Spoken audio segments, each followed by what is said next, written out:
വീട്ടിലെ പ്രസവത്തോടനുബന്ധിച്ച് യുവതി മരണപ്പെട്ടതുമായി ബന്ധപ്പെട്ട ഇസ്ലാമോഫോബിയ ഇപ്പോൾ സജീവമായി കേരളത്തിൽ ത്രസിക്കുകയാണ്. സർവ്വ ചാനലുകളിലും സോഷ്യൽ മീഡിയയിലും ഇതുമായി ബന്ധപ്പെട്ട ചർച്ച നടത്തുന്നു. അതോടനുബന്ധിച്ച് പല വീട്ടുകളിലും ഇതേ പ്രസവമാണ് നടക്കുന്നത് എന്ന് വരുത്തി തീർക്കുന്ന രീതിയിലുള്ള പ്രവൃത്തി നടക്കുന്നു. യഥാർത്ഥത്തിൽ ഏതൊരു സംഭവങ്ങൾ നടന്നാലും, ഈ കേരളത്തിലും പ്രത്യേകിച്ച് ഇന്ത്യയുടെ പല ഭാഗങ്ങളിലും നടന്നാലും, അത് കള്ളനോട്ടുമായിട്ട് ബന്ധപ്പെട്ട വിഷയമാണെങ്കിലും, ട്രെയിനിലെ സ്ഫോടനവുമായിട്ട് ബന്ധപ്പെട്ട വിഷയമാണെങ്കിലും, മറ്റു വർഗീയ മുദ്രാവാക്യമാണെങ്കിലും, അതിൽ ആരാണോ പ്രവൃത്തി ചെയ്തത് ആ പ്രവൃത്തി ചെയ്തവൻ്റെ ജാതി അന്വേഷിക്കുന്നിടത്തേക്ക് നമ്മുടെ ഇന്ത്യ എന്ന് പറയുന്ന രാജ്യത്തിൻ്റെ സാംസ്കാരികപരമായിരിക്കുന്ന രീതികൾ മാറിയിരിക്കുന്നു എന്നാണ് നമ്മൾക്ക് ഈ അടുത്ത് നടത്തിയിരിക്കുന്ന പല സംഭവങ്ങളും മനസ്സിലാക്കി തരുന്നത്. ഇവിടെ ഇപ്പോൾ നടന്ന സംഭവം, പ്രസവം എന്ന് പറയുന്നത്, അത് നടത്തുന്ന മലപ്പുറമാണ്.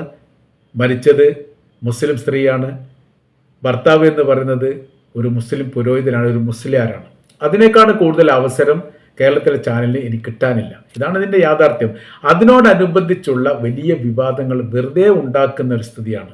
ഇത്തരം സംഭവങ്ങളൊക്കെ 30 വർഷം മുമ്പ് നമ്മുടെ രാജ്യത്തിൽ സുലഭമായിരുന്നു എന്നുള്ളതാണ് യാഥാർത്ഥ്യം.